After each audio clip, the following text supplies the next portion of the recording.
Back at the Big A for another preview video. We're doing the late pick five races 6 through 10, features the Mother Goose and two other great stakes races. So tune in and turn on and let's go.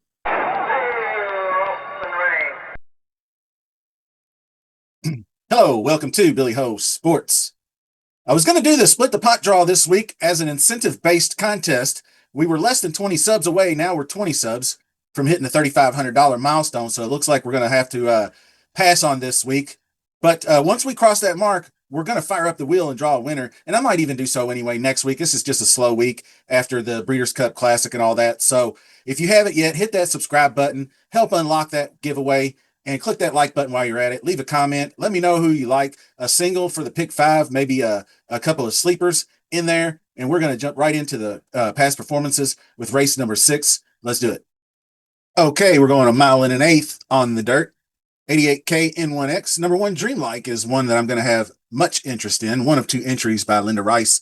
Linda Rice just has really just dominated Aqueduct and training this filly. This filly has been training up, or trending up, I should say, since joining her barn.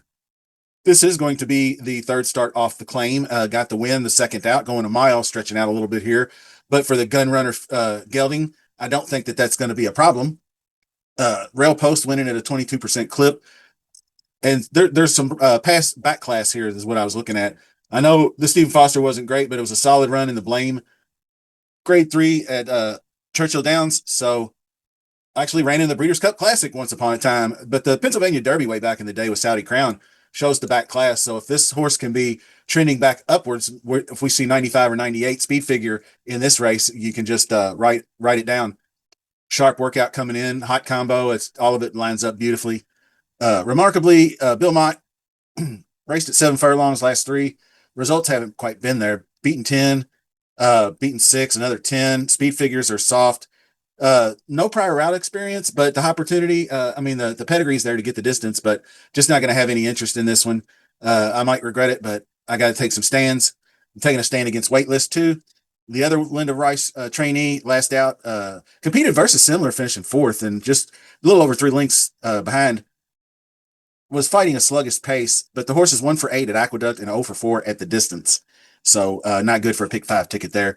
Georgia Magic, another one I'll probably fade.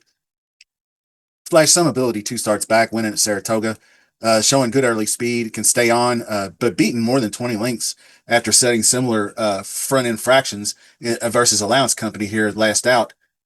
So looking to bounce back off the freshening, but not going to get there with the connections.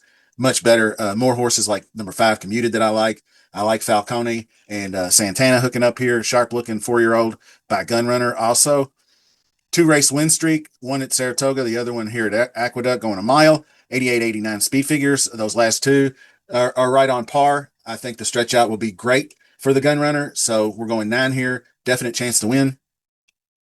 Chileno, Brad Cox, Manny Franco. Some decent results against the optional claiming company earlier in the spring, but then into the summer, a nice bid on a slow pace. I don't know what the pace will be like in this race, but this one doesn't seem to be able to keep up with the slower side of the pace. Maybe a little faster pace might give him some more something to shoot at, so to speak. But fun fact, this is one of those second places down here came against Contrary Thinking, and right there, the 88K, the Rabbit. So anyway, some consistency at Aqueduct. Has a win 3 seconds in a third in 8 starts, so that's all quality stuff. Mr. Ripple in there rolls into town, 3 race win streak, Finger Lakes. That's the minor leagues in my opinion compared to these horses. Low to mid 80 speed figures, decent late punch, but this weekend he's definitely going to be in the minors, going to the majors. So going to strike out in his first plate appearance. Tracking Error rounds out the field. Chad Brown, Flavia, and Pratt, they're about hitting 25% over the last 2 months. They'll need to do a little more work on this one to get him back on track. Just 3 years old. The Kentucky Downs race was not a good effort. That was the first turf effort, though. So you already know that going back to dirt is probably, maybe that was just a training technique. Chad Brown likes to send these horses down to Kentucky Downs with that tough layout and then that uphill stretch drive. I think it helps build some fitness in horses, and I think it will for this one as well. So I'm looking at number 1, Dreamlike. number 5, Commuted, and number 8, Tracking Error are the three selections for leg one. I'll also have an alternate ticket, single and dreamlike, so stick around until the end. But we're picking dreamlike for the win. Definitely looking at that one. Then you got the 2568 underneath for the exotics, and the 158 is leg one. So let's move on to race number 7, the Hill Prince Turf, and look at the contenders. All right, this one's going a mile and an eighth on the turf. It is the Grade 3 Hill Prince. We're going to start off with Noble Confessor, another number one horse. So you could probably single one in legs 1 and 2 if you want a real cheap ticket. I really like this one coming out of the one hole sharp workout. Putting blinkers on means business with Todd Pletcher. I think they'll send him similar to the Maiden Breaker where he got out front and just went. And I don't think there's a lot of pace in this race. So nice inside trip, firing out of the gate, second off the Kentucky Downs effort. I think that this one's going to be rounding into form. Definitely a sign that they're ready to pop. I think we'll expect you could see him sit mid pack and look for a lane turning from home, but either way, he's a legitimate win candidate and a single candidate as well. Number 2, Thundering Gelding, not gonna get there on this one. Been competing in mid tier. He's held his own okay with solid consistency. Uh, the trainer's offspring, or the sire's offspring, I'm sorry, Mosler, usually show best around one turn. So this stretch out could test the stamina. So no thanks there. Church and State by Caravaggio, who I like for the turf races. And this one, pretty solid. Caravaggio, obviously the progeny, thrive on grass and synthetic. Late to rally hit in the last race going a mile. Added distance should benefit. Shows enough tactical speed to consider. I would say consider for exotics.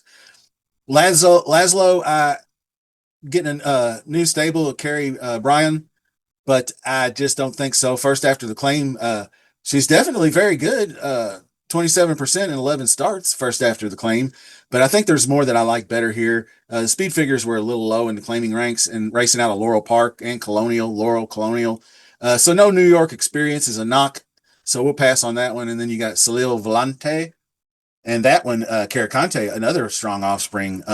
That's a smooth cruising speed with finishing power. Grand motion conditions them well. 9 furlong win at Delaware on the softer turf seems to be where he thrives. I don't know. I did hear tell of maybe some rain Saturday morning, maybe soften up the turf a little bit, but I didn't see anything on the weather reports so far. But just keep that in the back of your head that this horse might do a little better on a soft turf. Stars and Strides is Bill Mott Jr. Alvarado, and maybe the one to beat in this race, but I'm going to try to. Uh, American Pharaoh progeny, effortless stride and good cruising speed, likes to be forwardly placed. Mott's patient approach, it's starting to pay off. Her recent morning works are all looking pretty solid. There you got the bullet right there. Just that's really fast bullet. The second prior, that's usually where I like to see the big work is the second one before the race. So that all that points to very well. And I will use this one on the ticket because it's just probably a pretty strong win candidate. Griffin's Wharf, not so much. Morley's Barn been doing a little better as of late with these allowance and listed level runners, but this one is improving, learning to relax and finishing well, but had a lot of early speed in this last stakes race, 106, 105. But I don't think that that's going to do very well for this one to finish the race going 9 furlongs. So I'm going to pass on Griffin's Wharf. Mayor of Midnight was one I looked at. And I think that I might be using him in the ticket, but I don't think so because we're going to might single this one. We need to find a single somewhere. But this one is Chad Brown. Obviously, you can't got to pay attention. Pratt and Brown on the turf. So I'm hoping this one will take more money and get bet down because I think going off Lasix might be a problem. So we'll see. Maybe it won't, maybe it will, but definitely bred to go long with Loba de Vega. So I wouldn't fight you if you used him, but I'm going to try to beat him. Tiz Dashing, another one, Barkley Tag, veteran conditioner. He likes to spot him in the right place. This one has good rhythm, sizable 100 speed figure in that Hall of Fame. That was a really good race right there. And then went for the Kentucky Downs gun runner and didn't get there going a mile. Maybe it helps the conditioning. It was a pretty swift pace, but that's one to keep an eye on for exotics, for me, it's just class sells all day. Uh, the number one horse, Noble Confessor, the rail post, the blinkers. I think it's all go time for Todd Pletcher. Number three, Church and State, value use underneath. Maybe the six, I think Stars and Strides is going to be there, viable. Mayor of Midnight, obviously, Tis Dashing. All of those fit. So you could use any one of those underneath, but we are singling the one in this race, which brings us to race number 8. And it's 8.5 on the outer turf for maidens. Let's take a look. All right. Now, this is a race you're probably going to want to spread a little bit. 2-year-old New York bred maidens. So very unpredictable. Lots of first time starters. If you watch my content, I typically fade first time starters unless the connections are there and the debut percentage is up there. Things of that nature line up, maybe the works and whatnot, and breeding. So number one, Leave Me as a first time starter. You can already see the poor first time record. So does get Dylan Davis aboard and would get a nice inside trip, which is all a good one. But I'm probably going to look past that one. Probably look past B Provocateur. Stamina and middle distance versatility. 6 furlong turf debut, was beaten 5.5. Got off slow in that one. Should get a better trip, I think, in the next race with Rudy Rodriguez training and Ruben Silvera riding. So nice middle speed. It needs to just really get a little bit better going down the stretch late. But obviously, eighth and prime power, no thanks.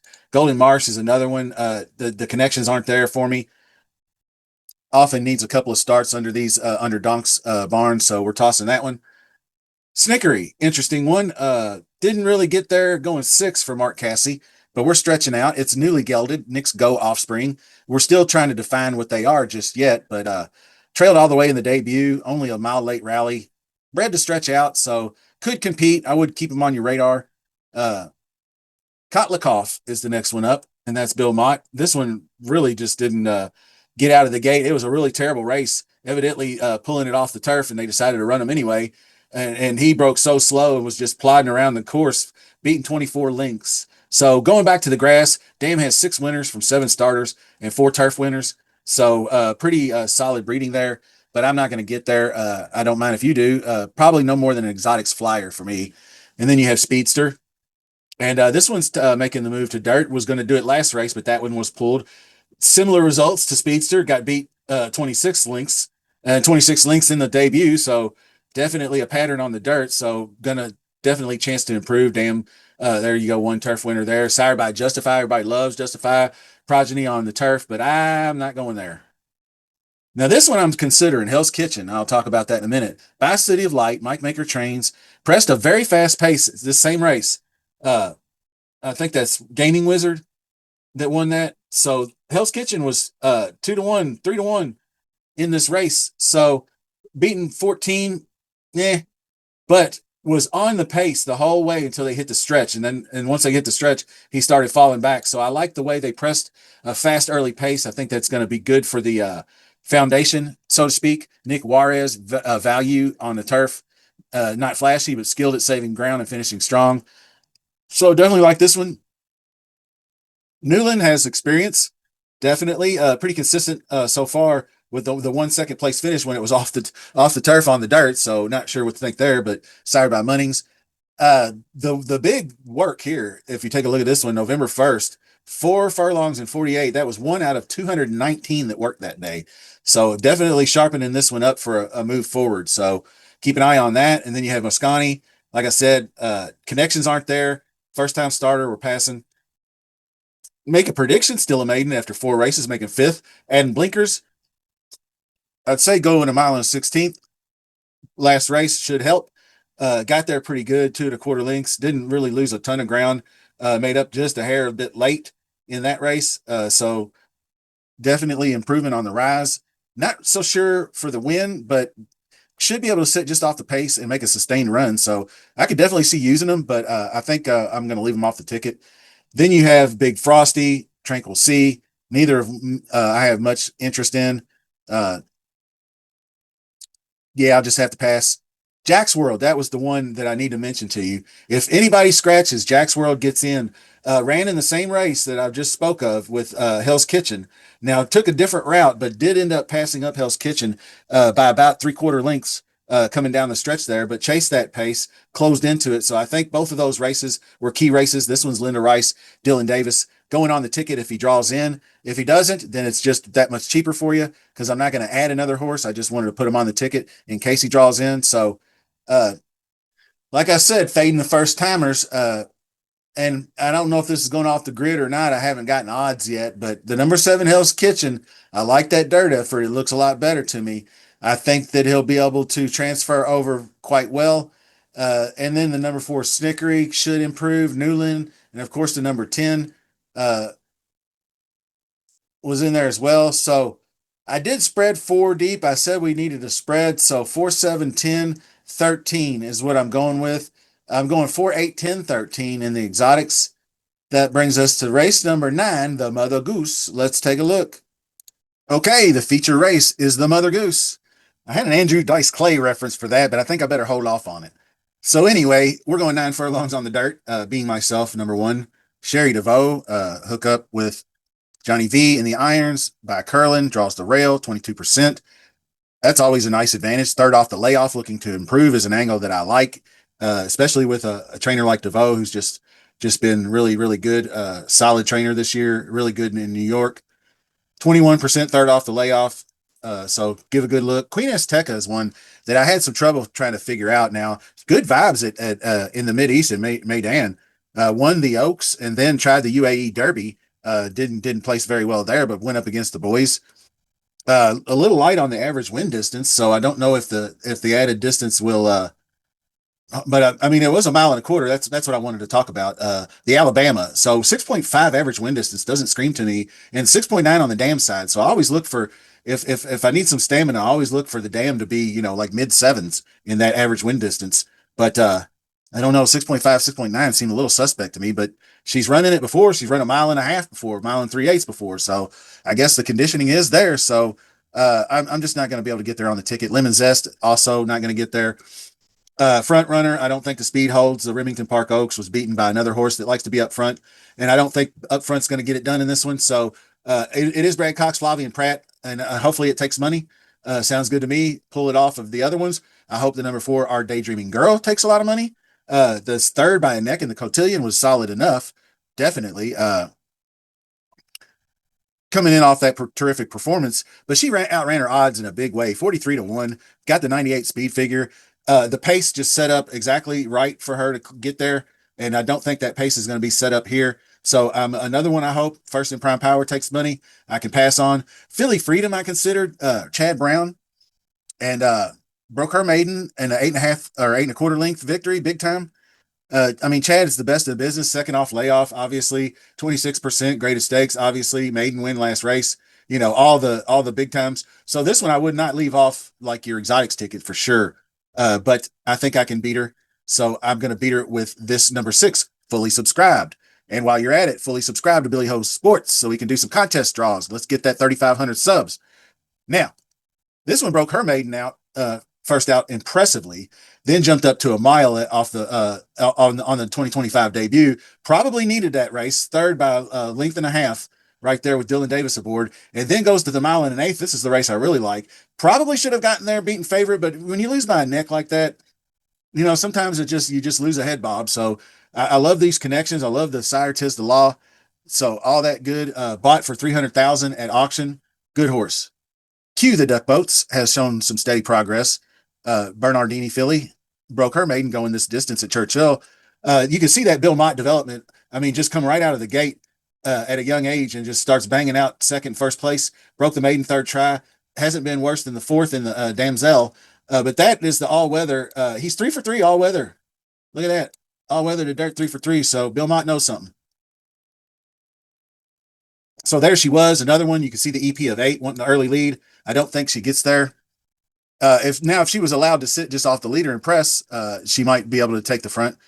But she did that in the Torrey Pines. She has faced competitive company out west.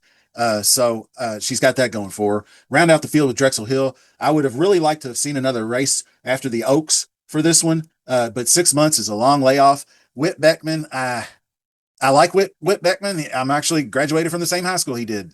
Last seen closing from the last of 13, obviously in the Kentucky Oaks, but she had a little minor injury, but now fully healthy. She has a win at Aqueduct going a mile, and Beckman did say he was going to have her closer to the pace. So if she pops, then I guess I'm going to get beat, but I'll definitely use her underneath and be looking at her to pop next out. So I am going to go with the number 6, fully subscribed for the win. And then we're going to go 1679 for the exotics. 167 is leg 4 for the pick 5 ticket. Now let's round the field out with race number 10 right now. Number 1, no show, Sammy Joe.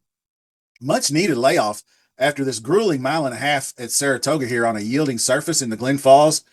Just really, really taxing on a horse. So comes back and wins first out in a blacklisted stakes. So mile and an eighth, everything lines up for this to take another step forward. Next out, Lope de Vega. So distance is not doesn't matter. You got 8.6 average win distance, more than enough to get there. So the one thing I would say is was 2-5 favorite in that race and just got up by a nose. So maybe that's just the race that setting up the next one. But she's going to need to run faster, and I think she can. Grayish is the 2-horse Chad Brown, Flavian Pratt on the turf. Can't beat it. 28% beaten favorite. Of course, they're hot. This one lines up to use for me. She's I think that the experimental, so to speak, at the Kentucky Downs effort to rediscover maybe some late kick. And she did do a good job of closing within 3 1/4, finishing 4th. And then the next race after that didn't run all that great. But I think that this is going to set up for her to run well. Brown, 3rd off the layoff, looking to improve, I think is another angle to use. And, what can you say about Chad Brown? So I wouldn't leave him out. I'm not leaving out this one either. Beach Bomb. Hasn't won since last year at Gulfstream, but competitive in some tough races. I mean, she feels pretty all she wanted in the New York, and actually that race, she feels pretty ended up losing her next out, largely due to how much pressure she faced in that race. Just in my opinion. But the Beverly D was a strong race. You got ladies marathon, grade 3, grade 3, grade 3, grade. This is just nothing but great stakes for this horse over the last year and a half or year-ish. So can't go wrong there. Probably should have won the way I didn't get the best trip, got bumped down the stretch, and then got out finished by Village Voice, who actually ran admirably enough in the Breeders' Cup Filly Mare Turf, just fell apart when they hit the stretch drive and had a poor finish. But I'm skipping the next 2, Brock Ardini, Lady Firefoot. Both of these horses, this one has some decent stakes experience, but poor speed figures, and I just don't think they're the class of these other horses. I mean, you get beat by 7 lengths, finishing 8th, and they give you a 90. That's generous. So I'm not going to get there today. This one doesn't even have a 90. So we're going to go to Immensitude. And this one, I think, is one that will be pace vulnerable. Hopefully it takes some money, but I don't know if it will. But Junior up, now she could get out on an easy lead. Not a ton of speed drawn inside or out. So if Beach Bomb decides not to press, then, it could be easy start. I mean, she did that last time. She got off easy last time in these slow fractions. You see -12, -11, and went all the way. I just don't think she's going to get that again. I think it's going to be a little faster. The Luring Angel, also in the Waya, and didn't get the best trip either, but came through on the inside and finished a length back. Just not going to get there with this one. I think there was a pretty good battle with Beach Bomb, but Beach Bomb's better. So I'm just going to go with the better horse. Now, a horse that I might be interested in using definitely underneath is Amber Cascade, sired by Free Drop Billy. That was one of my favorites. I actually named my DraftKings account Free Drop Billy if you ever played DraftKings. So, Rodeo Drive was a good grade 2 performance, only beaten 2 1/4. Miss Justify and others. Yeah, I was going a mile and a quarter, so I think it's going to be a slight cutback for that. Mile and 3/8 in the Flower Bowl, ran a big 101, big closing speed figure, +20. So Nick Juarez up. That's why I want to use her. I think that she's going to pick up some pieces down the stretch, so I'll have her in there. Way to Be Marie was a horse that I thought was really good back in 2024. Watching her in the Edgewood, you can see the second in the Edgewood, and then ran in the Pebbles, and just nothing but seconds and thirds and hitting the board. Got a stakes win there, but just really can't get there it seems to have a little winitis uh, when it comes to the stakes level competition. But she gets Manny Franco back for another trip. Manny is ripping it. 15 start, or he's actually won 15 turf stakes at the Big A over the past 2 seasons for a 24% rate. So she's a player. Now, Fun with Flags, I would like to use in exotics as well. This one is a bit of a front runner that could be pushing and shows a nice late kick too. Uh, well, my apologies, not a front runner. I mean a presser, but stays close to the pace. You can see within 2 lengths of the lead all the way. So just likes to stalk and good connections. Chad Brown, Dylan Davis, just hasn't raced in major stakes for Chad Brown. He's brought this one along kind of slowly. Might be building up to something here, hopefully.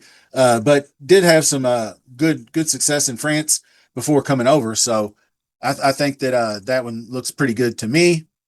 We're going to stop it right there. Now, Beach Bomb for the win, I guess. I'm not supremely confident in Beach Bomb. There might be other ones that I'm going to go with, but I will use the 2, the 9, and the 10, and the 8. I'm going to use 2. So it's 2, 8, 9, 10.